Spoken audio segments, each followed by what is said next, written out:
Welcome to Sustainability Now, solutions to shape a world that works.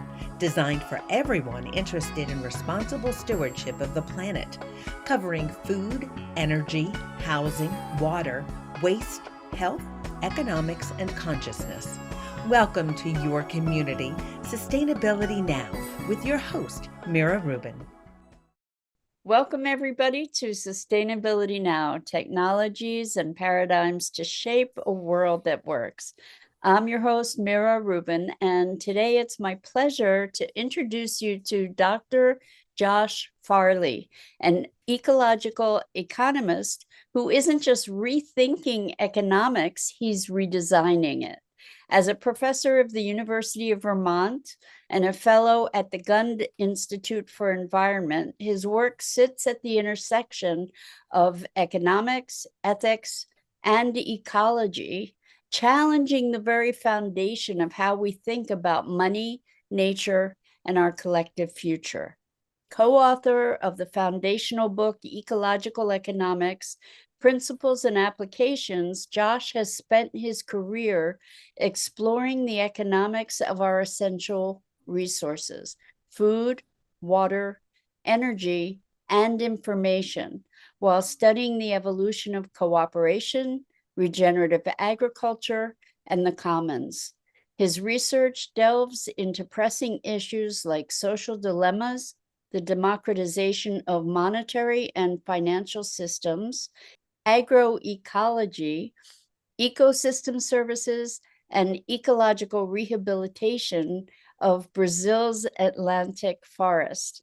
From the rainforests of Australia to the intricacies of global financial structures, Josh has worked across disciplines, borders, and ecosystems to challenge assumptions, spark new perspectives, and shape a vision of economics that serves both people and planet.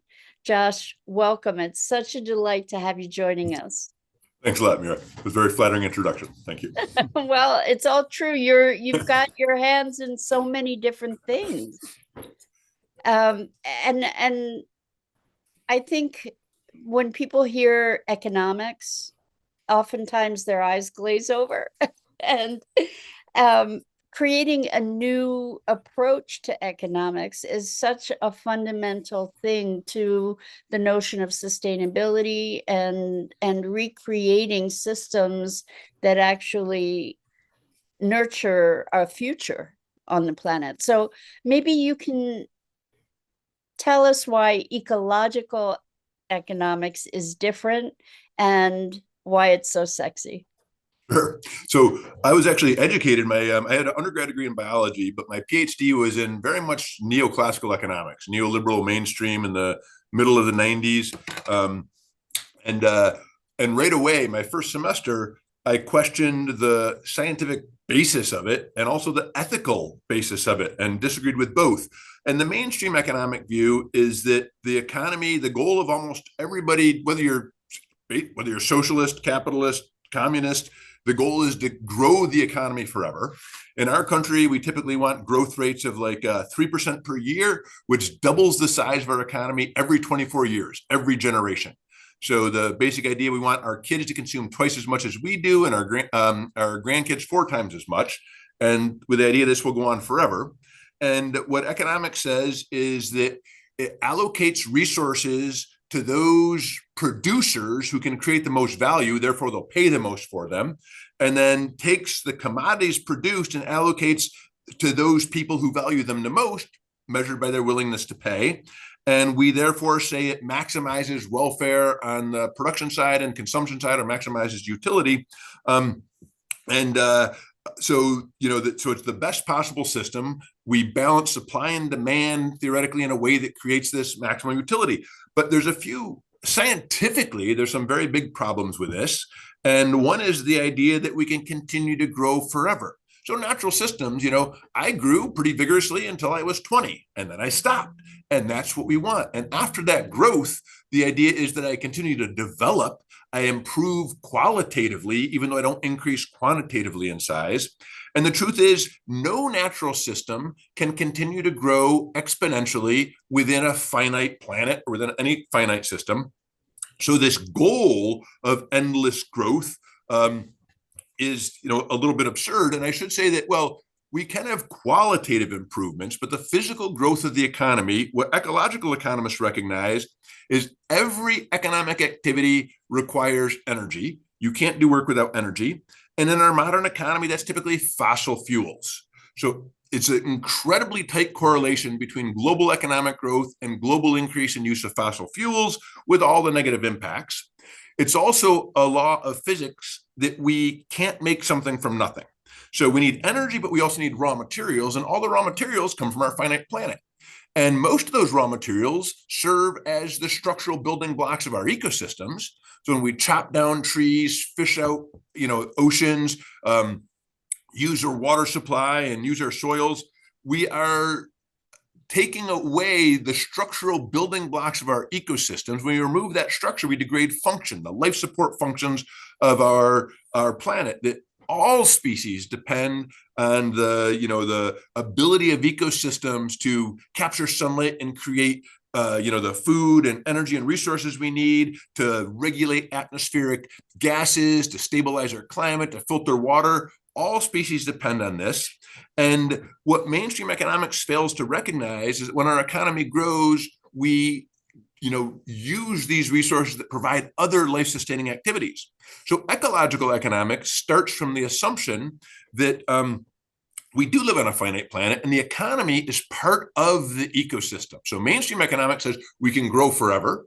They recognize we have ecological costs. They recognize ecosystems are a source of raw materials and a place to dump our wastes, but they try to manage ecosystems by internalizing ecological costs into the market, meaning the economy is the whole and the ecosystem is the part. Ecological economics says, no, it's completely different. The ecosystem, the planet, finite planetary ecosystem is the whole. The economy is the part of that. Instead of trying to internalize nature into the economy, we need to internalize our economy into the natural system. Make sure we don't exceed any planetary limits. So this means we can't grow forever. Ecological economists also, or I should say mainstream economists, also argue that people are inherently self-interested and rational. We just care about ourselves. And you talk to any economist, they'll acknowledge they know that's not true, but all the theories act as if it is.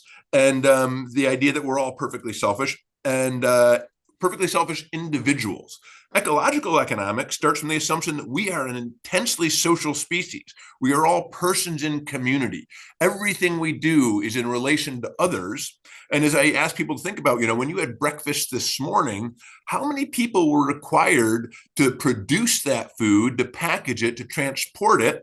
And then beyond that, how many people were required to build the machinery required to do all that? And then beyond that, how many people were required to develop the knowledge to put that breakfast on your table? And if you think about it carefully, you'll realize that your breakfast depended on collective knowledge accumulated over thousands of years by billions of people. And we are so dependent on each other that we cannot possibly survive on our own.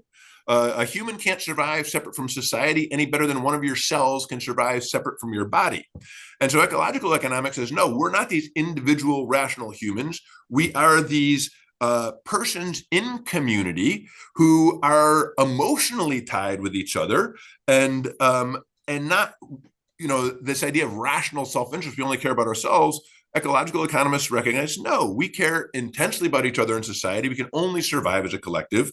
So, our biophysical understanding of the world is that the economy is the part, nature is the whole. Our understanding of humans is that the individual is the part and society is the whole upon which we all depend.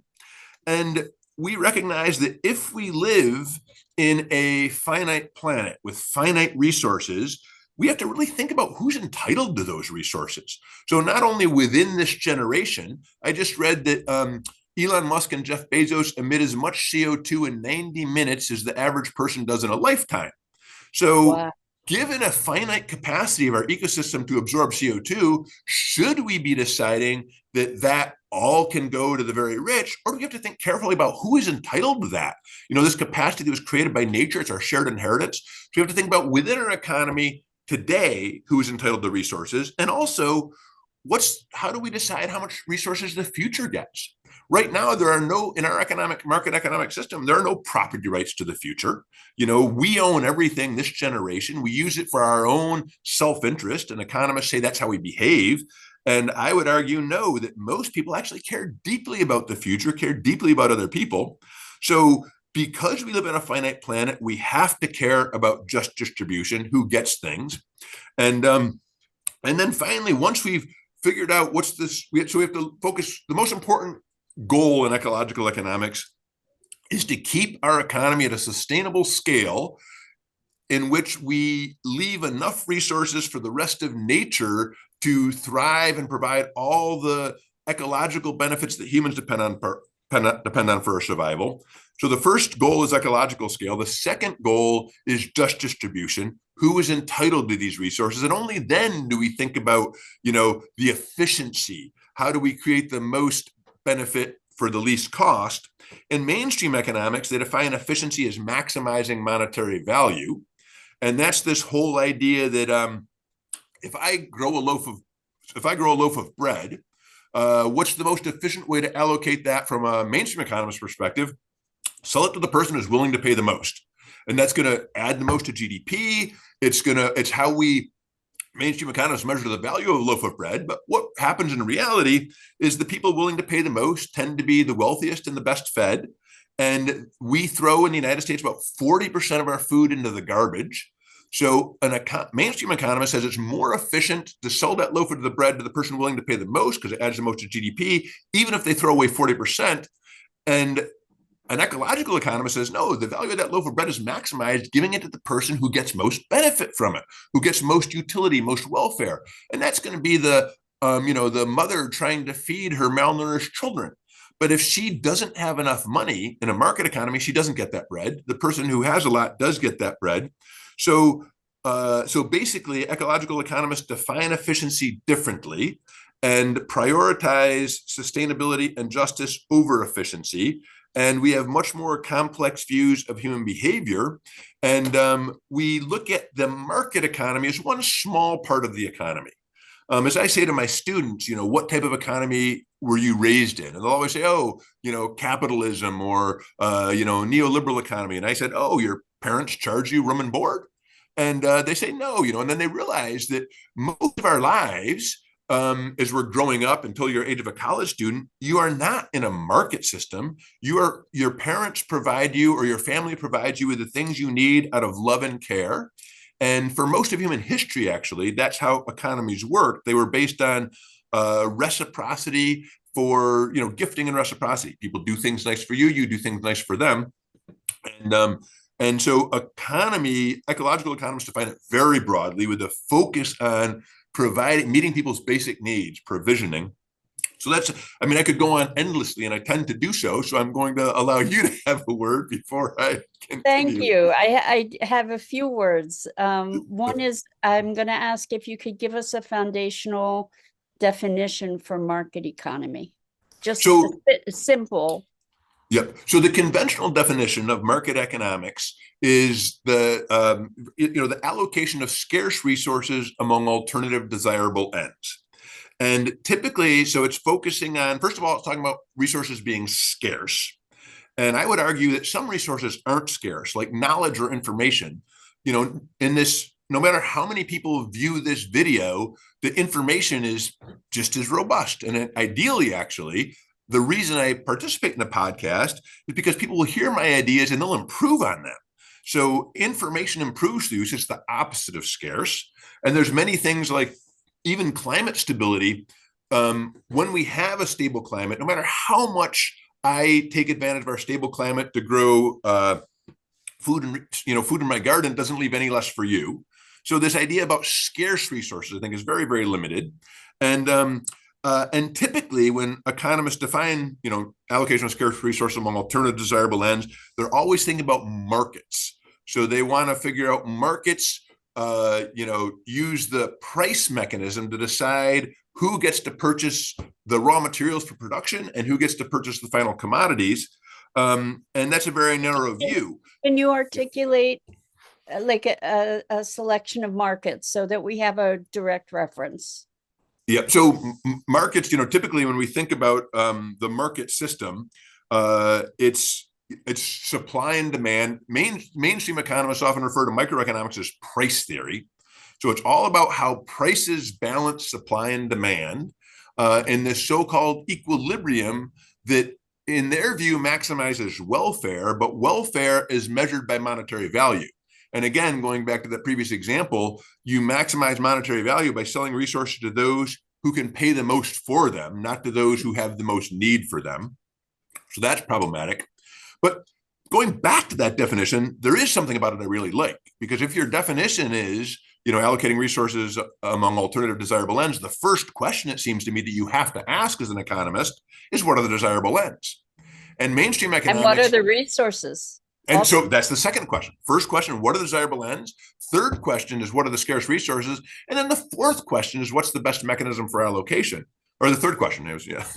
But mainstream economists assume the answer to the first question is money, just GDP. We say let's just back up for a second and define GDP for folks that don't really understand it, and include how that GDP and the measure of health of an economy is determined. Yeah, so that's a great question. So GDP is conventionally defined is the final monetary value of all goods and services. So, when we're looking at what final value means, we look at the value of a loaf of bread, not the wheat. We look at the sales price of all the things that are sold. That's one way of assessing GDP. And that's looking at which in a way, if you think about it, that's the costs we pay for everything. Another way to... GDP stands for gross domestic product. GDP stands for gross domestic product. Okay. And we often talk about gross national product. Gross domestic product is the value of everything produced in the country. So if there's a Chinese firm producing in the United States, that would be part of gross domestic product. Gross national product is the value of everything produced by American citizens. So if we're talking about Americans. So that American firm in China would contribute to gross national product. Most in the US, it's close enough. There's not a big difference. But these days, people mostly talk about gross domestic product. And we use this. The person who developed this measure was Simon Kuznets, an economist in the 30s. And what he wanted to do is kind of figure out, how many resources we had available. One of the big interests was how many resources we had available for war. And when he developed this way of aggregating all the value of the things we produce, he warned we should never use it as a measure of economic welfare. And to elaborate on this, so one thing that's interesting, people will notice, like, for example, when Russia invaded Ukraine, there was a slight decrease in the supply of oil and prices skyrocketed. So things that are essential, like food, water, oil, energy, these things, a small decrease in supply leads to a huge increase in price. So GDP measures the final value of goods and services. So the less food we produce, the more it's worth. So the more it contributes to GDP. So this wildly perverse measure. GDP goes up when people are getting less resources. Yeah. So it depends on how we account for inflation. So if the price of oil goes up, it generates inflation in the economy. But unquestionably, if we produce less food or we produce less oil, it contributes more to GDP, any way you look at it. And that seems a really perverse measure. So let's just, I have a lot of questions and I want to backtrack to address some of them. But before we do that, because this is in the news and the headlines, tariffs. Yep. So let's look at tariffs and how it sounds like, by what you're describing as far as GDP, that potentially the tariffs are going to increase our GDP while increasing all of our costs as individuals. Am I getting that right? Well, so this is one of the tricky things, is how we treat inflation. So I would think that tariffs in many ways if when we raise the prices of things, so all these car companies right now, we just slap these 25% tariffs on them and a lot of the imports. And what that's going to mean is the price of cars is likely to go up, which means we'll probably produce fewer cars. And so in this way, because cars are one of those things that when the price goes up, people do buy less. Food, when the price goes up, you still have to eat. But cars, we call it, they have more elastic demand, meaning people respond more to prices. So actually with the tariffs, I would think that's probably going to decrease GDP in that we're going to raise the price of producing things, raise the price of buying things, which means people will buy less and firms will produce less. What I think is people need to be aware about a tariff. Trump keeps saying the producers are going to pay that, the Chinese will pay it, or the Europeans. But the fact is that if you're a producer and the cost of producing something goes up, you pass that on to consumers. And there's unquestionably that's going to be passed on. And I was just looking at this data today, actually, on so tariffs, when everybody who buys a car is going to pay the same tax on it. And as a share of a rich person's income, that's a tiny, tiny amount. But as a share of a poor person's income, it's quite a bit. So a tariff is a much higher, as a percentage of people's income, it's a much higher tax on the poor than it is on the rich. So it's one of the most regressive taxes we have out there. And the irony of this is that Trump wants to, if you look at what the budget the Republicans just passed, not the budget, but the guideline, I forget what you call it, the guidelines for their budget. They propose decreasing taxes by 4.5 trillion and decreasing expenditures by 2 trillion.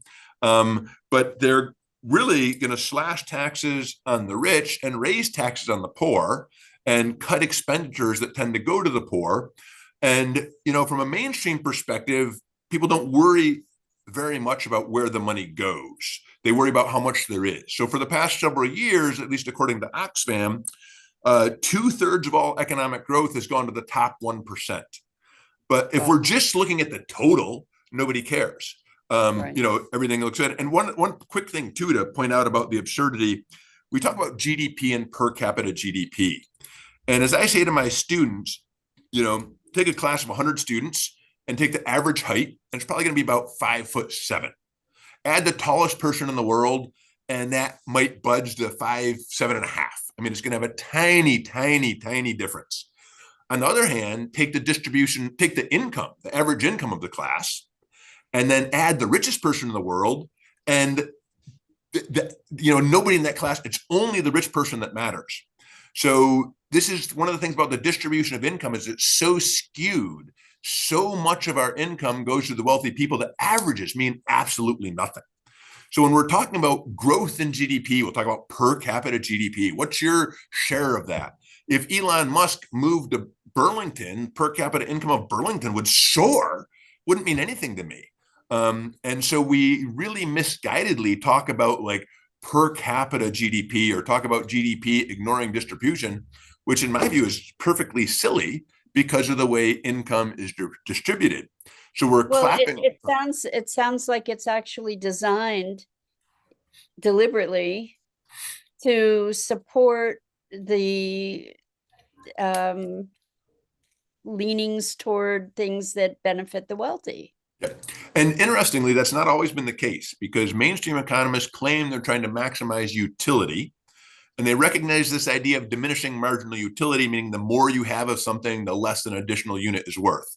Your fifth pair of shoes is worth less to you than your first pair of shoes. Your ninth piece of pizza is worth less to you than your first piece of pizza.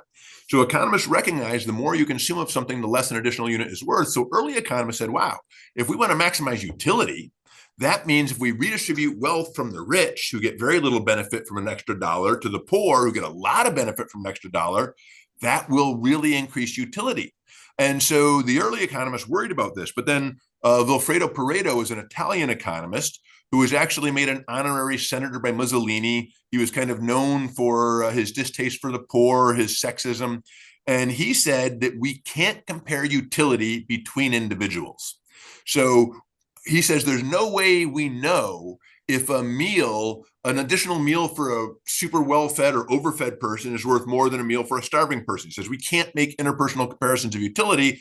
So therefore, we can't look at we can't compare between individuals, and all we can hope to do is use the market to increase. So we'll do every transaction we can, which increases the welfare of at least one person without undermining the welfare of anybody else. And that's called Pareto efficiency or Pareto optimality. And it's a way of saying that what we want to do is maximize monetary value, and we can't compare utility between people. So we just look at maximizing the total.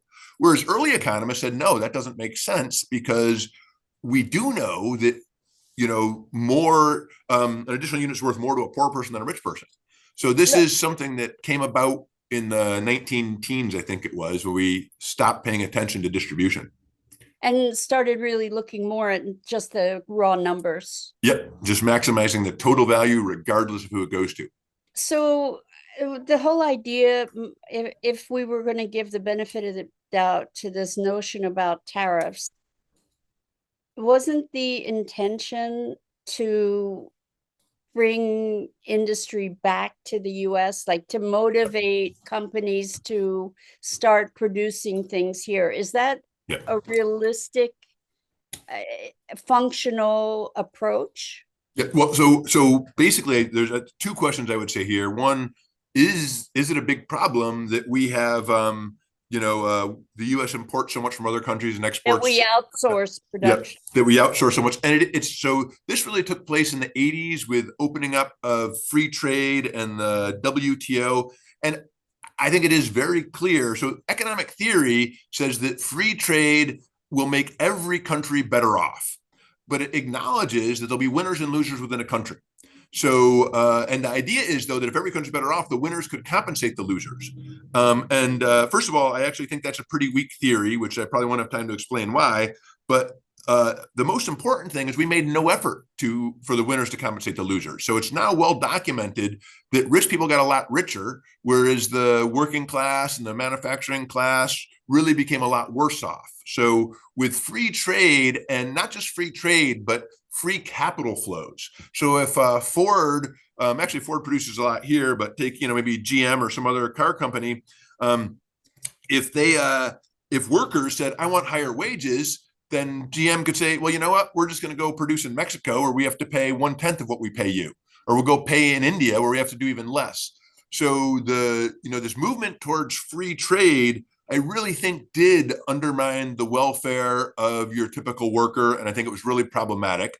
And if that was what, and Trump claims he's trying to address that, but he's kind of like taking instead of trying to fine tune the system, he's taking a sledgehammer to it. And when we suddenly put these tariffs in without giving much thought to how, we're likely to create trade wars and all these problems. So I think there's a real legitimate claim that opening up free trade harmed a lot of the poor people in this country and made the rich worse off. But unfortunately, sometimes you can't just do the opposite and hope for the best. I think the tariffs are going to end up, as I said before, it's really a tax, and it's going to be a tax mostly on the poor people. And it might over time get more firms to produce here. But it is an interesting thing to think about that there's very little, just as I said before, that knowledge is cumulative and collective. Right now, it's, collective over 8 billion people on this planet. And almost everything we buy, I'm talking to you on a computer that probably has parts produced in 50 different countries and assembled in. And very often firms are doing these things to minimize their costs and to, be able to exploit labor in countries that have weaker standards. But we have become such an interconnected, intertwined economy that it's very, very difficult to, just crudely slap on tariffs and hope for the best. Well, it would seem that if the objective were to be met, it would be important to possibly subsidize the development of those businesses in this country that where tariffs are being enforced in those industries, right? Yeah. So what we could do is, and this is the thing, there's a ton of policies governments can do. If we want to, we want to create jobs. I mean, we can directly hire people, but we could subsidize businesses. And this is what, we started to subsidize chip manufacturers. And one of the reasons, microchip manufacturers, and one of the reasons for that was with global supply chains, something like COVID can really disrupt them. And so we want to be able to produce essential things in our country. And my view personally is, in general, I do think countries should, try to produce domestically. One reason, I think, is because then we're directly aware of the costs. I consume this computer. I buy this computer. It has probably coltan in it from, mines in the Congo. And these poor children exploited to do that. There's horrible pollution and everything involved with that. I don't see any of that. I just get this computer, I use it, and when it's thrown away, we'll ship it off to some other country. They'll deal with all the pollution. So I like domestic production because it makes us aware of the full cost of our activities, and because I think it's it also you do want to the way we did free trade is we allowed firms to produce wherever you could pay the least cost. And in the United States, we decided it was unfair to pay these miserable wages and inappropriate to allow firms to dump their toxic waste everywhere. But as soon as you allow money to flow anywhere it wants and capital to flow anywhere it wants, so we all go to China and we exploit their labor and dump all our waste there. So we just import the highly polluting things now. And, I think that's wildly inappropriate. But what I do think should be free is ideas. Like right now, we import butter cookies from Denmark and export butter cookies to Denmark. Why don't we just trade the recipes?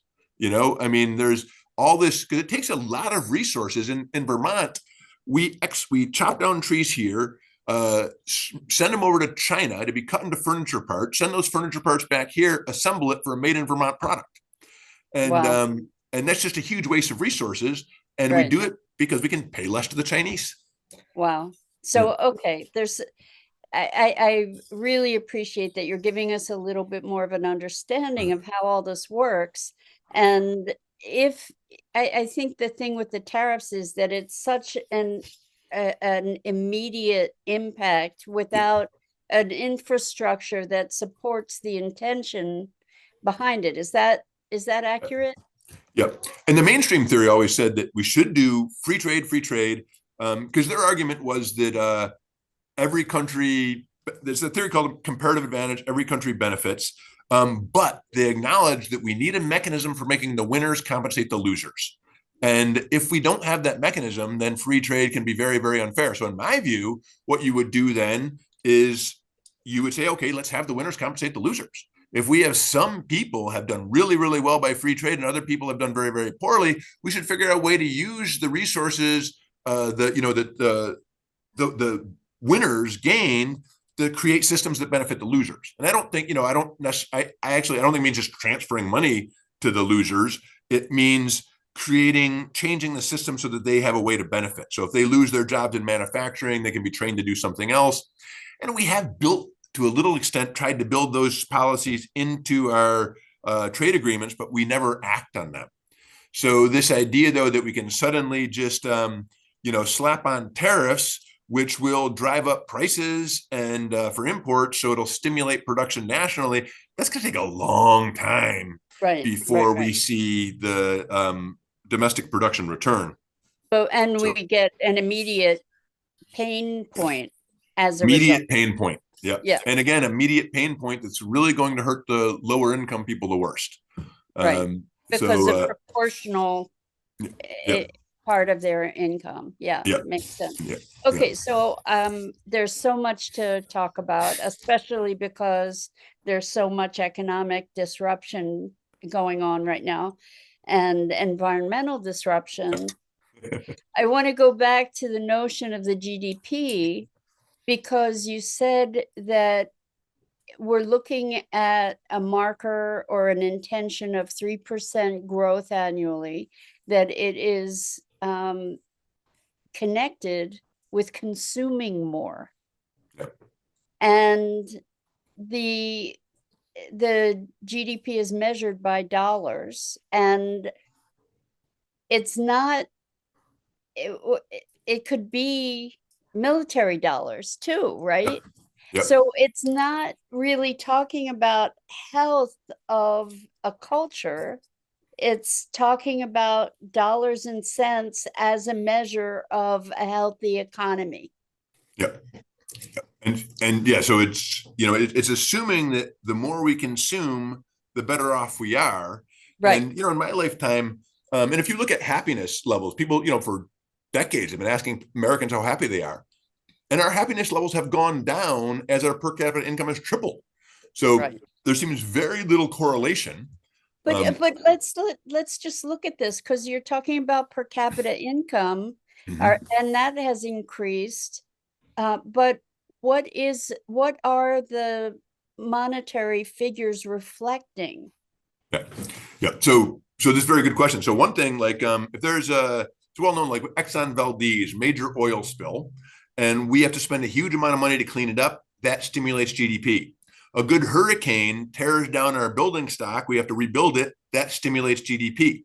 Right. When we pump out oil, right now the United States is pumping more oil than any country in human history. And in my view, it's like you have this huge trust fund we inherited, this unbelievably valuable thing we just inherited. And it's kind of like, I look at it as if, a trust fund kid inherits, $10 million, and they get an ATM card that allows them to spend the interest. They could do that forever. If they get an ATM card that allows them to take out way more, that's reducing their wealth. Yet we treat, the faster we pump our oil, we treat it as an increase in our GDP. So when it's really a decrease, pollution, they say that coal-fired power plants cause so much respiratory problems that the medical expenditures treating those respiratory problems exceed the profits from the coal-fired power plants. That grows our GDP. The example I like to use is that, if our goal is to maximize expenditure, because you can look at GDP, it's a measure of how much people earn, but it's also a measure of how much people spend. Right. And if we think about it as a benefit, well, pumping our oil wells dry, that's losing us wealth. Chopping down our forests, that's losing us wealth. Increasing pollution that costs a lot to deal with the health issues, that's losing wealth. If we think of GDP as a cost, then all of these things actually make sense. So increase in military expenditures might increase our GDP, but that's a cost. Pumping more oil, that's a cost. And I look at it in healthcare. The United States right now, we spend about 19% of our GDP on healthcare, biggest sector of our economy, and we have a shorter life expectancy than almost any other developed nation. So what I would say, what do we want from our healthcare system? We're creating an industry by accelerating disease. Yep. Disease, which is insane. Insane. It's like the sicker we make people, the bigger the business, the more that it increases the GDP. It's absolutely insane. Yep. And so if you're favoring GDP, it's wonderful. We spend 19% of our GDP on healthcare because that's a huge contribution to GDP. So, but most people say, what's a better healthcare system? One that delivers more years of healthy life at a lower cost, or one that costs way more? Nobody would say, oh, I want the one that costs more. And yet that's what GDP is calling for. It's so upside down. So how did we all get hoodwinked into believing that these metrics make any sense? I don't understand it. It's an interesting story. And that, so Simon Kuznets developed this. He said we should never use this as a measure of welfare. But then in the 1960s, the OECD, the Organization of Economic Cooperation and Development, somehow decided we should use it as a measure of welfare.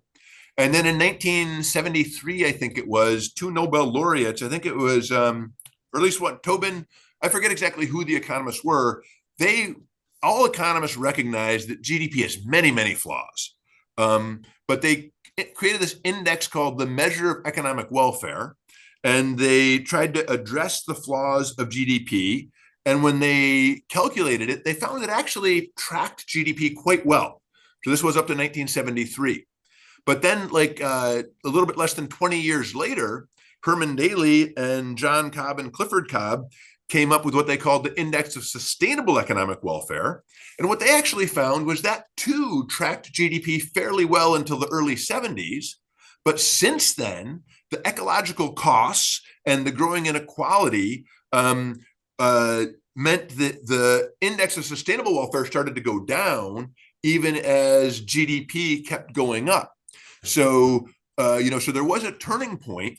And unfortunately, because these famous economists had assessed this in 1973, where the two, the measurable economic welfare and GDP tracked, people decided we could stick with that. But even now, just recently, the president of France, Sarkozy, previously had two Nobel laureates, Joseph Stiglitz and Amartya Sen, to look at GDP, and they concluded it's an idiotic measure.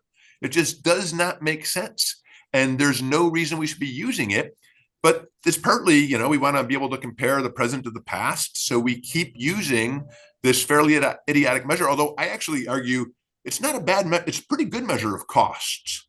So GDP, it goes up, same as we use fossil fuels. More fossil fuels we burn, clearly that is imposing costs. The more resources we deplete, clearly that's imposing costs. So I actually think that GDP is a reasonably good measure of costs. And what we want to measure is, the benefits. Like if you look at our healthcare system, we want to maximize quality adjusted life years, and we want to do that at the lowest cost. So, if you're looking at efficiency measure, costs belong in the denominator. That's what you want to minimize. And somehow we flipped it around to decide we want to maximize the costs. So I think this is really helpful for people that are wanting to understand the craziness that we're all living with. What is ecological economics? Let's look at how it's a different, and you said you're too radical in a certain respect. I'd like to understand what the system is and why it's being viewed as radical in the first place. Okay, and so first of all, what ecological economics is it's a very, very transdisciplinary. It's grounded in laws of physics. Basically, it was grounded in the law of entropy, meaning that things wear out, break down, fall apart, and require constant amounts of energy to restore.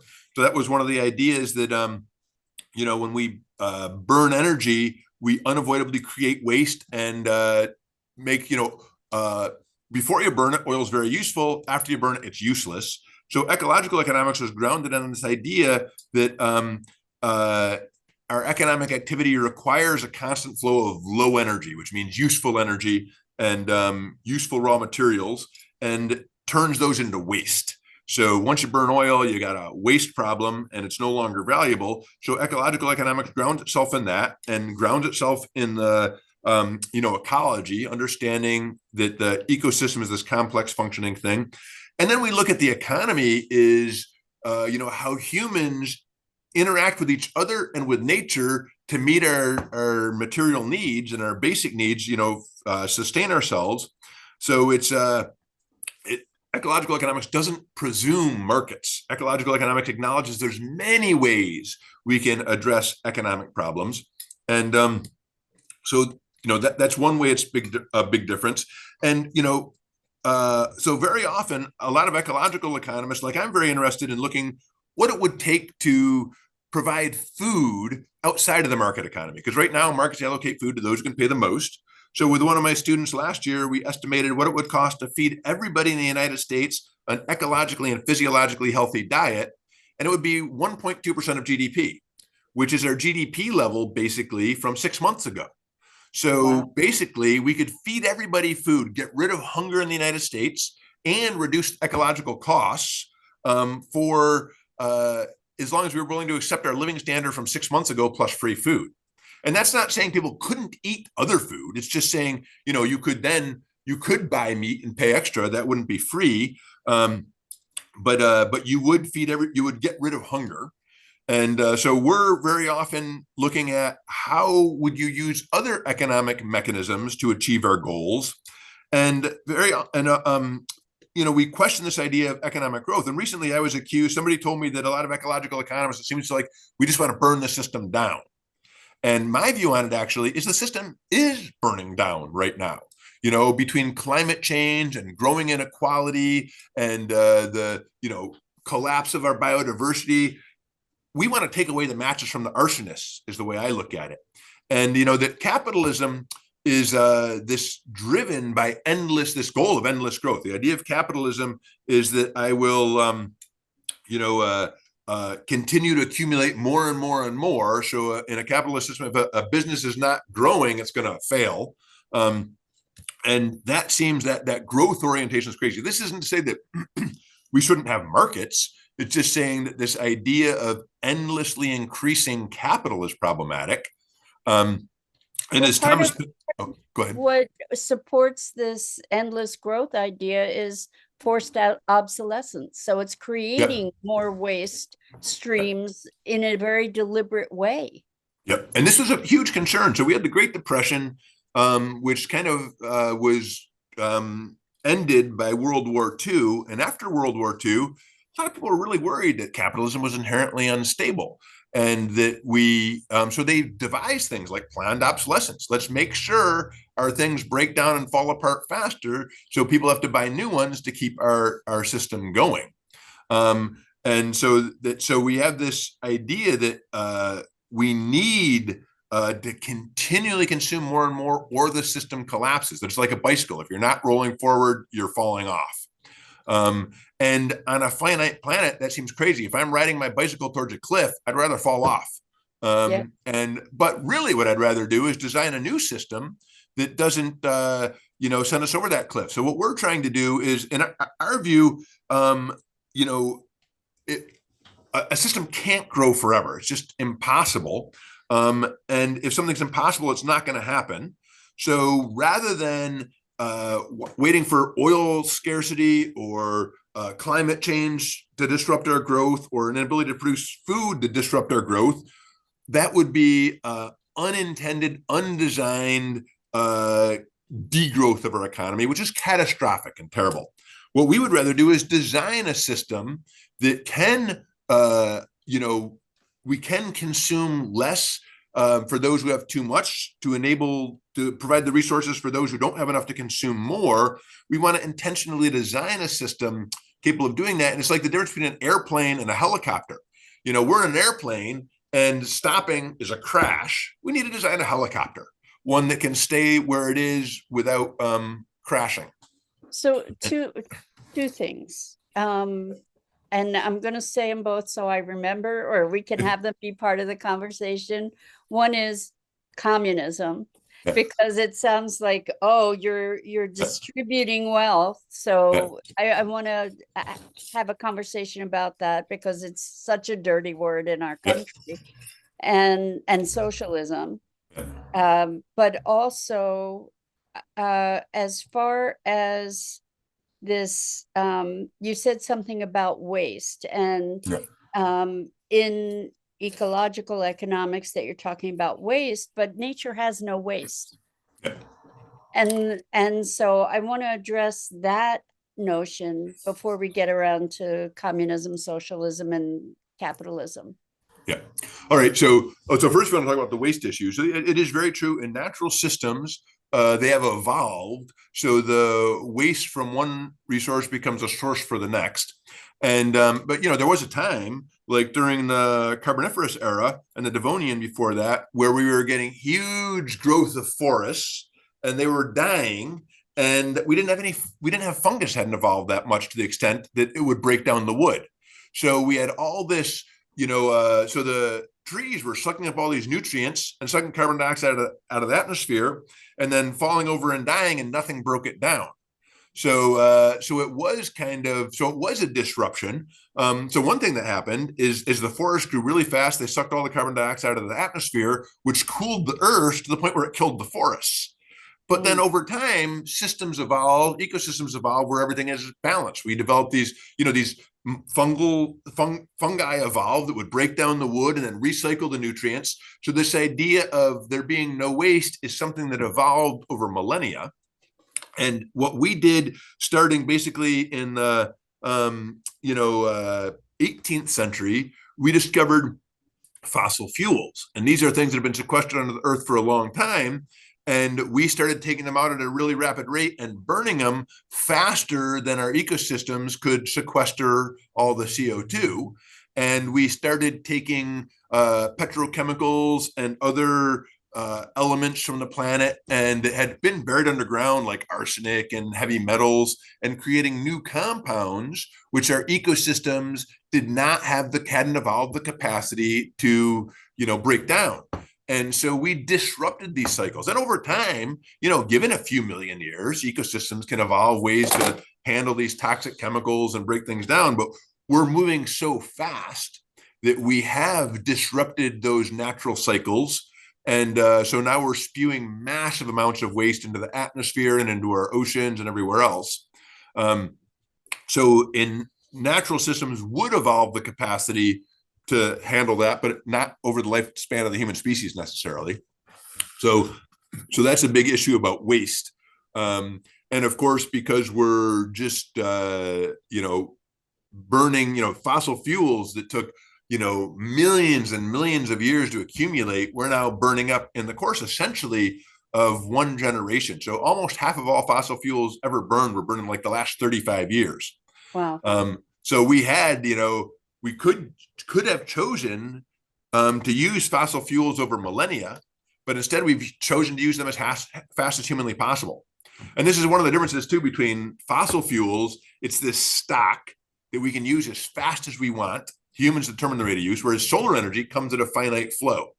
And that's a very different system.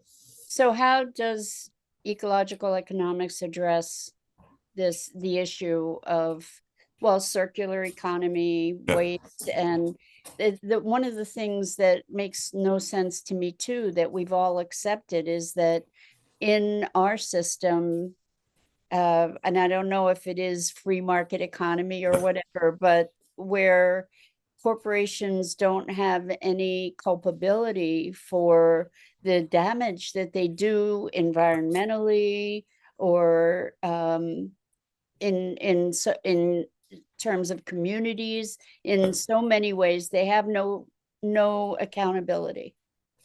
And so that's a huge problem. This is a fundamental flaw in economics. The idea is in economics that price mechanisms bring supply and demand in balance. And what they call the supply curve is, in economic jargon, it's the marginal cost. It's the cost of doing things.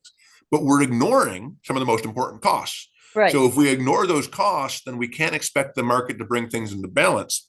And one reason for this actually is a lot of economists say nature doesn't have much value.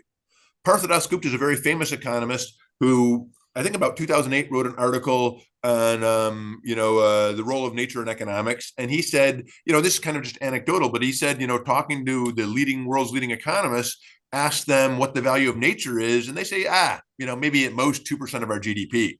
So it doesn't matter if we destroy nature. So why bother protecting it? William Nordhaus is a recent Nobel laureate for his work on climate change. In his Nobel speech, he said optimal climate change is 4 degrees centigrade, or he said 3.5 degrees centigrade, I think by 2100. That's optimal. Whereas most, the natural scientists I know and the agronomists and everything I know, they think, oh my God, that would just be, that's going to disrupt agriculture. It's going to drown everybody too. Or it's going to drown everybody.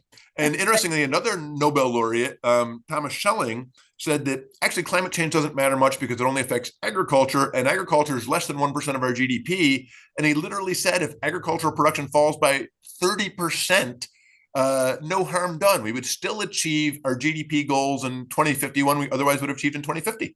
People are so siloed in it. This is so reflective of the problem, the major issue with the way that we approach everything culturally, is that we are looking at things as mechanistic, separated things, rather than recognizing that we live in a system. Absolutely. And so 2 points here. One is that there's an article called The Superiority of Economists, written by sociologists, and they find that economists are the most disciplinary discipline. They think that we don't need to know anything about physical systems or nature or healthcare, anything to do our work. So they're totally siloed. Totally, it's the most siloed of disciplines. So they really don't pay attention to other things. I had another point I was going to make, and I let it slip, but maybe it'll come up later. Hopefully We're we get that talking out. about systems. And yeah, so well, so yeah, and this is another thing is that economists, they don't really recognize complexity. So in complex systems, like take a look at your human body, Right. there's thousands or millions of feedback loops to keep you alive. So you Right. need to have the right amount of water, right amount of salt, you have all these temperature, all these things. And economists, so natural scientists recognize there's thousands or millions of feedback loops required to keep you in homeostasis, stable, alive. And economists assume the single feedback of price will bring our complex economy into balance. And it's just so out of sync with, scientific reality. Right. Right. So that's, and also, well, social consequence, like we're just talking about health. For example, with the fossil fuel companies and the agro business, chemicals and the health consequences and the oil spills and the health consequences, nobody is being held accountable for those things. and largely because economists say it doesn't really matter. Those are really irrelevant. It's a tiny, tiny part of our GDP. Why do we care? And which is, and another thing about economists is they assume that the economy will continue to grow forever.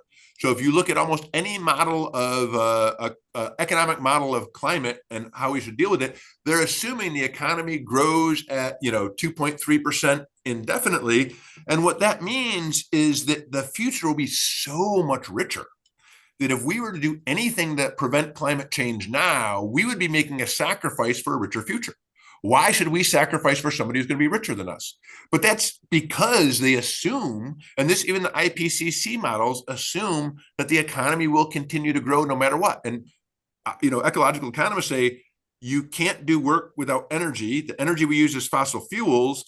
If we slash our fossil fuels, we'll do less work. Our economy is going to be smaller. But the mainstream view is that no matter what, the economy will grow and grow and grow forever, which is, in my view, it's it's magical thinking. So you just said that if we slash our use of fossil fuels, the economy will get smaller. Yep. So our ability to produce things will get smaller, but in no way does that reflect our happiness or well-being. So some of the Costa Rica is one of the happiest countries in the world with probably 1/5 or less of our GDP. And, what I notice is that, as I pointed out before, in the US, they've been asking how happy people are. And as our economy gets richer and richer and richer, we've actually gotten less happy because people work really long hours. Often people have 2 jobs, and now it's, both parents working increasingly. And so we're putting more and more of our time working really hard so we can buy stuff. And now most people have like too much stuff. So the size of the American house has doubled as the household has gone smaller since the 1950s. And yet everybody now has a storage place. Everybody has storage sheds so they can store all their extra stuff. So we have all these, massive amounts of resource we don't even use. We buy stuff, we realize it's more than we need, we store it somewhere. And often we do get a little physical rush of dopamine when we buy something. You get this, I bought something, I feel good, but it's it's like a very fleeting moment. And so dopamine does give us pleasure, but it's the craving, it's wanting more. Right. And in my view, and that's because we've externalized our value. Yeah, and because to saying, well, who I am is what I have, what I own, and that's how my worth is determined, which is crazy. And we have huge amounts of money being spent to convince us that buying things will make us happy. Right. And then, of course, you see all these ads saying, wow, if I buy this item, I'm going to have more friends, and I'm going to have more security, and I buy it, and I don't. I think I just didn't buy enough. I have to buy more. Right. And whereas in my view, I think in America, we have a total crisis of, loneliness, and we're not interacting with each other enough. And that is what gives us fulfilling, meaningful lives. But we're so sucked into spending our lives in our little cubicles, working really hard so we can buy more stuff, that we don't have time for family and friends. And John Maynard Keynes, probably the most famous economist of last century, said in the 1940s that if production keeps going like it does now, we'll only need to work 2 days a week. And And we did have production go like that, but instead we work even more hours and just buy more stuff we don't need.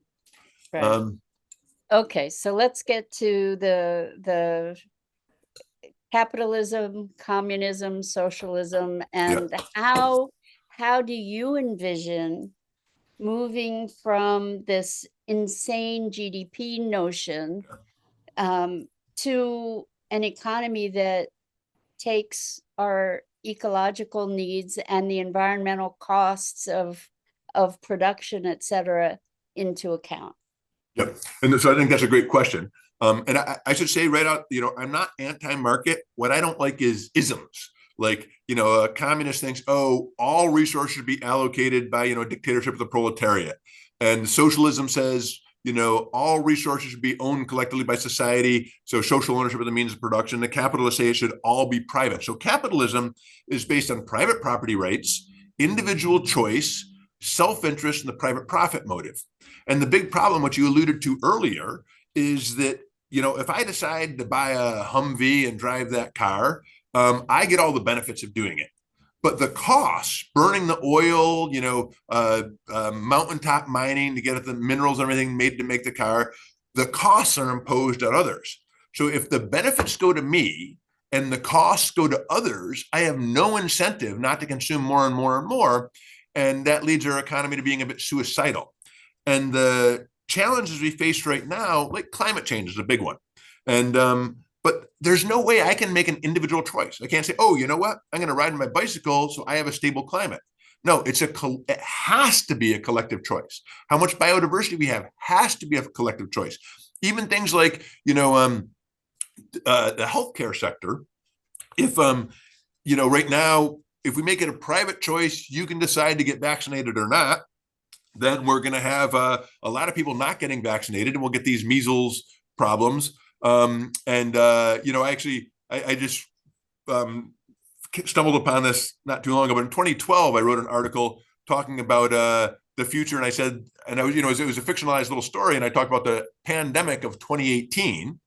And I said that, that they left the corporations to develop the vaccines and then sell them at the highest price the market would bear, which meant that rich people could get vaccinated, but poor people couldn't, meaning we would never get herd immunity, meaning that among the poor people, the disease would continue to evolve until it would again infect the people who were vaccinated. And in my short story, basically, we realized that was stupid. So we said, no, vaccines should be publicly provided and, freely available. but the thing is, too, as you look at the pharmaceutical industry, not all vaccines are created equal either. Yeah.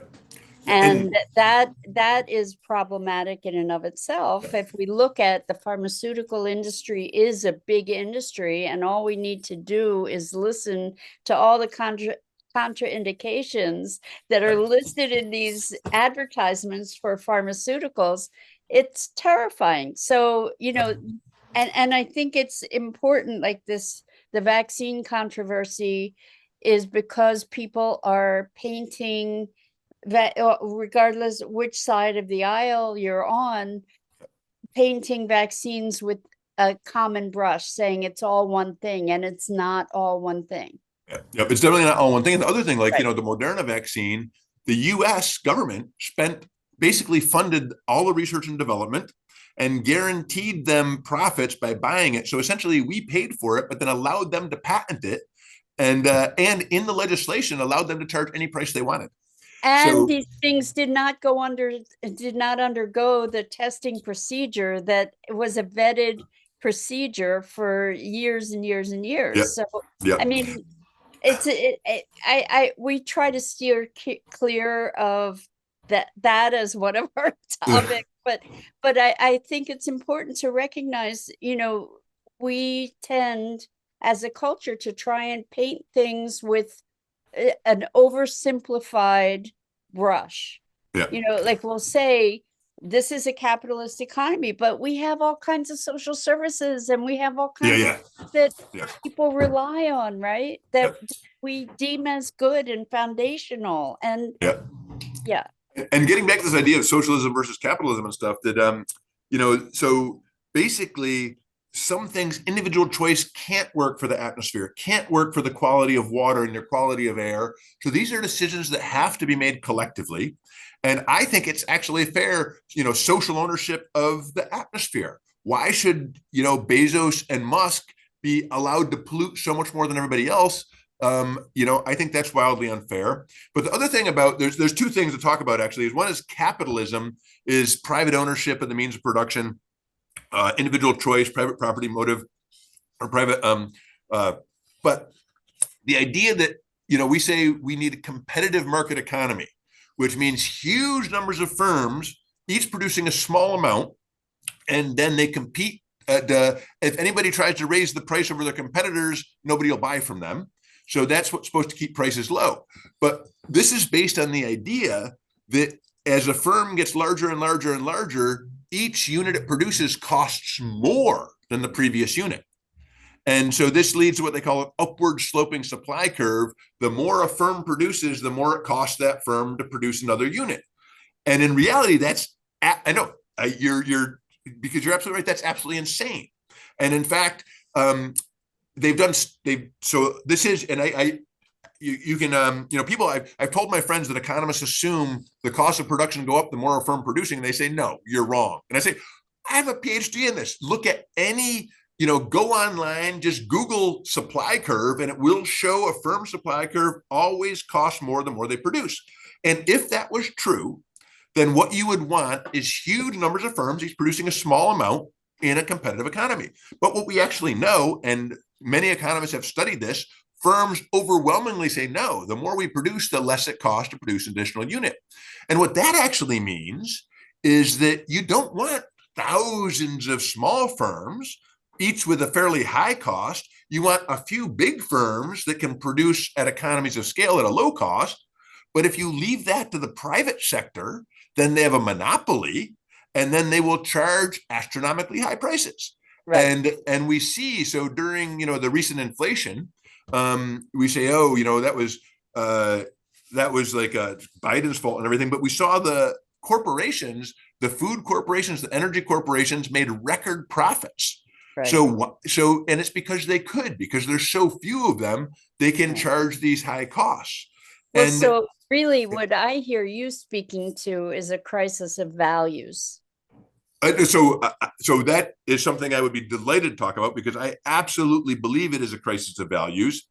Mainstream economists say we can solve the problems of sustainability and just distribution with efficiency measures. And I think, no, I think these are totally outside the domain of market efficiency. And it is a question of values. And there's a huge movement right now within economics to put monetary values on ecosystems and on nature, and then we will then use it efficiently. But I actually think we need to look at it ethically. That we have to think that, and in my view, it's interesting that anthropologists have done studies of moral values and ethics in cultures all around the world. And the most universal moral value is the good person puts the group ahead of the individual, and the bad person puts themselves ahead of the group. And so ethics really are about putting the group ahead of the individual, which was necessary for a society to exist. We function as a collective society because each of us is willing to put the group ahead of the individual in many ways. And collectively, as an individual, if I was left out on my own in the wilderness, I'd be dead in a week. As part of society, we can thrive on any ecosystem on this planet. So we really do have to recognize that it's ethics that bond us together. I'm going to challenge that again, because it's very polarized. Mm-hmm. It's very black and white. It's either or instead of both and. Yeah. And I think really that we need to find some kind of hybridization where we recognize that I need to take care of my welfare, and part of taking care of my welfare is also being available to take care of others. Yeah, and absolutely. So the way I look at this is, the way I look at it is, and I'll just a quick little synopsis that we have had this idea that nature and evolution is all about competition, but now it's really becoming evident that it's largely about cooperation, and that the eukaryotic cells with nucleus, which all complex life is based, it turns out was what they call a major evolutionary transition, where organisms that could previously survive on their own become so mutually interdependent they can only survive as a collective. And archaeans and bacteria, two domains of life, merged to form the eukaryotic cell with a nucleus. We're multicellular animals, where the individual cells became so interdependent they can only survive as this collective. But my individual cell, I need my cell for my own health. So my health depends on the health of my cell. So my cell has to pay enough attention to its own well-being that it's there to do things for me. And humans, as a member of society, we aren't individuals as part of society. And if we don't take care of ourselves and make sure we can perform our roles as a member of society, then society collapses. So it is this nested thing of, individuals and groups. And a friend of mine coined it really well: sovereignty without severance. So can you explain that a little bit? So sovereignty without separation. Right. So we recognize we are individuals, but part of the collective whole. Right. So that we're all connected, and we're individual. It's not either or. And finding the healthy balance of that is essential. Yeah, absolutely. And this is so I think that's so there's this idea in evolution now called multi-level selection theory. The basic idea is that selfish individuals outcompete other individuals within a group, but the groups with the fewest selfish individuals outcompete other groups. And what that means is that natural selection can act at the level of the individual or the group. So we do have natural forces that look at us as individuals, biological individuals who want our offspring to survive. And that's, my focus as a parent. But also recognizing that we're part of a group. And if I'm too selfish within my group, like a sociopath, then the group falls apart and breaks down and I die. And so my view is that markets are focused on the individual, and we do need economic systems that focus on the individual, but we also need economic systems focused on the level of the society. And we have government, and as you were pointing out earlier, many things are kind of socialized. Most of the world has public healthcare systems, and we have public education, our roads. What we lack is getting dissolved as we speak in certain ways, but public education, social security, and public assistance. And what we failed to recognize, just as my cell can't survive separate from my body, I can't survive separate from society. No species can survive separate from the ecosystem and its benefits that sustain us all. So as an ecological economist, what we're really looking at is how do we create institutions that account for the whole system we need to sustain? And this doesn't mean as a species, we still need to get the resources for our survival as a species, as sovereign species, but without severing ourselves from that collective whole. And right now, we do have economic institutions that look at society, the public sector, all this. We don't have any that look at the whole ecosystem. And that's what we really need for our own survival. So in a way, it's extremely selfish to focus on the benefits of the whole system. Interesting. So, this has been a much more stimulating conversation than I anticipated even. And I'm very curious. I want to kind of put a bow on it a little bit to say, how do you envision making this transition when the values that are driving the current system are really antithetical to the values that need to be cultivated for a more holistic view? Yeah.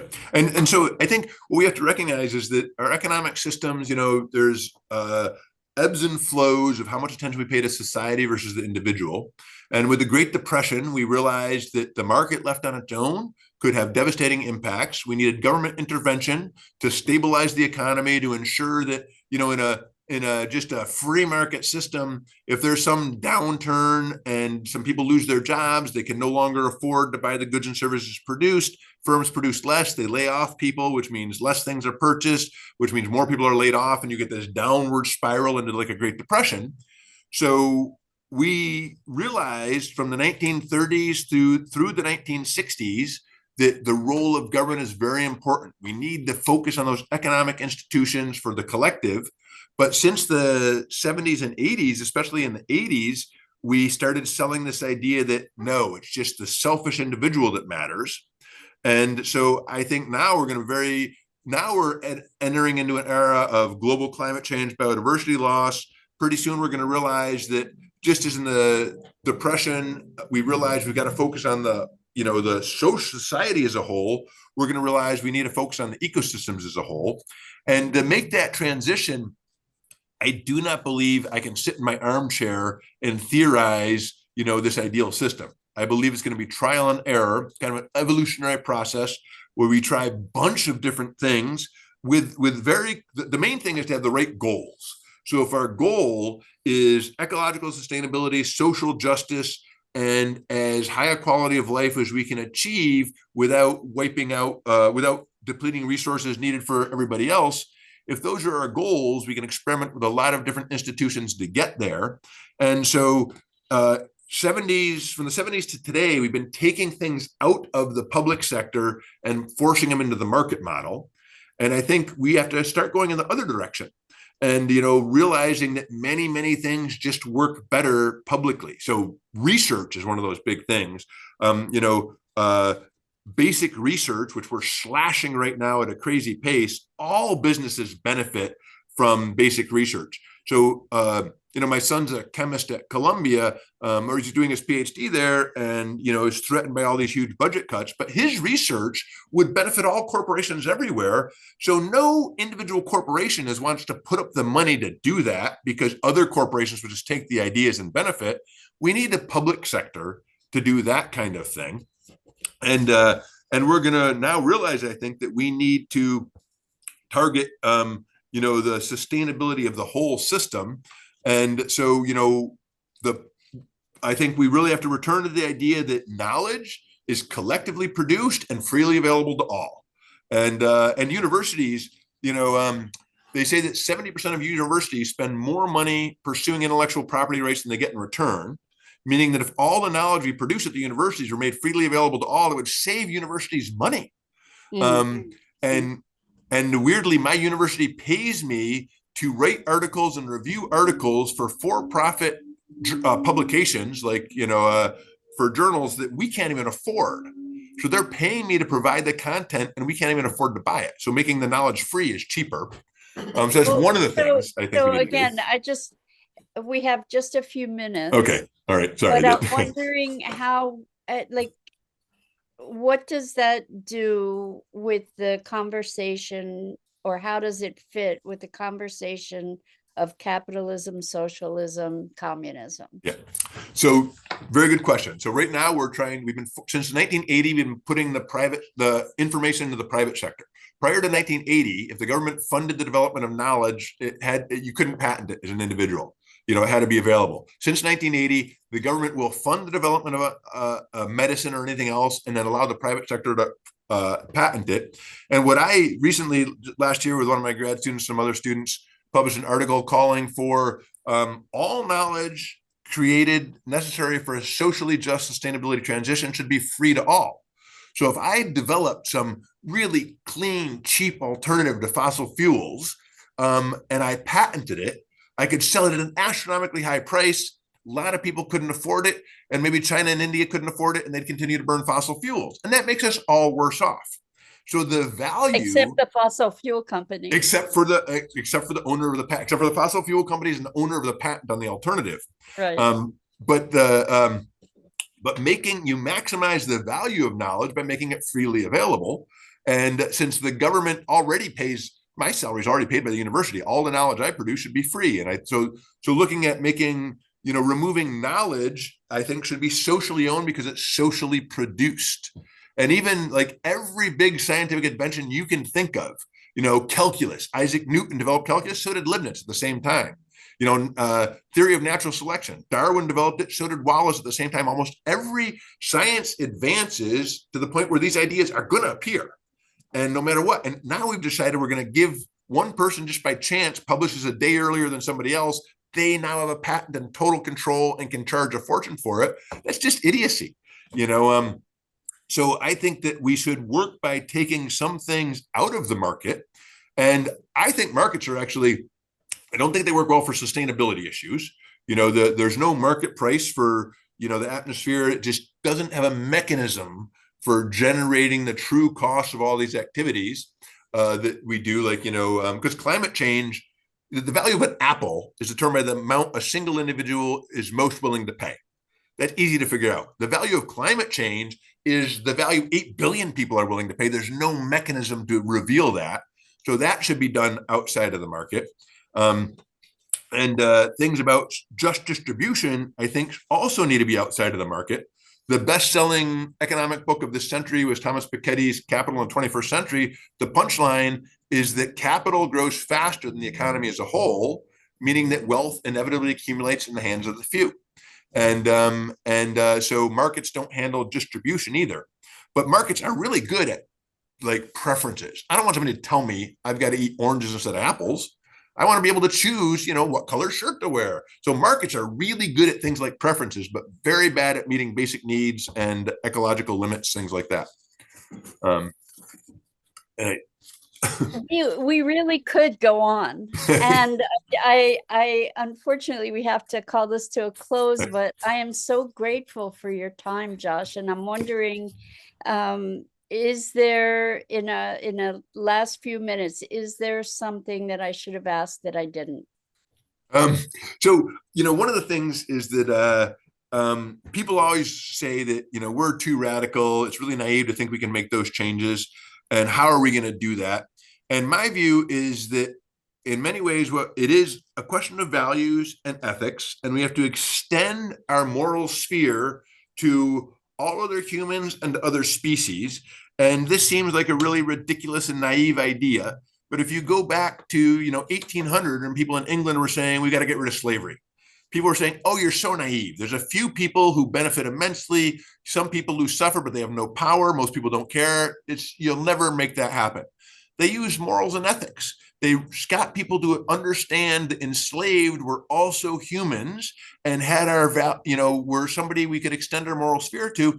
And very shortly after being told we would never end slavery, Britain ended slavery. And, and other countries followed suit. And I look at the current generation has extended, its idea of being part of the group to other races, to, non-binary people. We're all recognized, we're all very much the same. This is the type of change we need. And so whoever, when people first said we should have democracy instead of monarchy, that was naive. People said we should get rid of slavery or give the vote to women. That was all naive, but it all happens. And I do think we absolutely are capable of addressing these challenges in a meaningful way. If we had a lot more time to talk, I'd talk more about how we might do it. Well, maybe we'll have an opportunity to revisit this and talk further. Yeah, and we'll never run out of topics. I know that, just because it's it's really relevant to what's going on in the world today. And I really do believe that we are capable of cooperating, that human history has always been a story of success by cooperating at larger and larger scales. It's been a constant trend. I'm just calling for continuing that trend and extending it beyond cooperating among humans, but realizing our role in the ecosystem as a whole. We have to account for the rest of nature in all of our decisions. And I do see that we can go that way. But it does, there was, and I think it's really grounded in solid science, this idea that throughout not just human history, but throughout evolutionary evolutionary history, cooperating at larger scales has been the secret to success. It's like built in. Humans are the most cooperative species that ever existed. And the worst thing we can do is demonize others, which is what we're doing right now at kind of an unprecedented scale.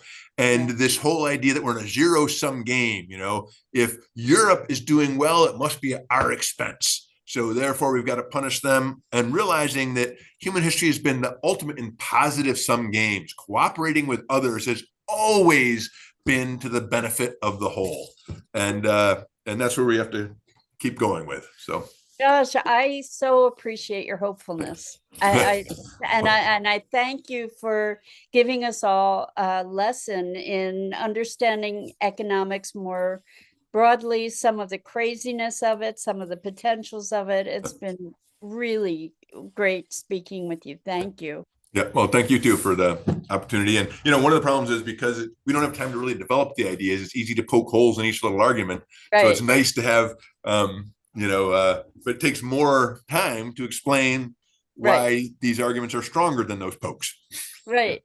So maybe we'll have the opportunity to explore further, but I think we're going to call it a day for today. And I want to say thank you, not only to you, but to our listeners. And thank you to all of you who are carrying the torch, and also to my partner in Sustainability Now, Scott Billy, who's also our producer. And you can support us on Patreon, which would be awesome because we're doing this as an act of love. And that's it for today. So until next time, live your best life, love the world around you, and together we can save the world. Thank you for listening to Sustainability Now. Visit sustainabilitynow.global to find resources related to today's program. While you're there, pledge your support by making a contribution to help us shape a world that works. And remember to subscribe, share, and follow us on social media.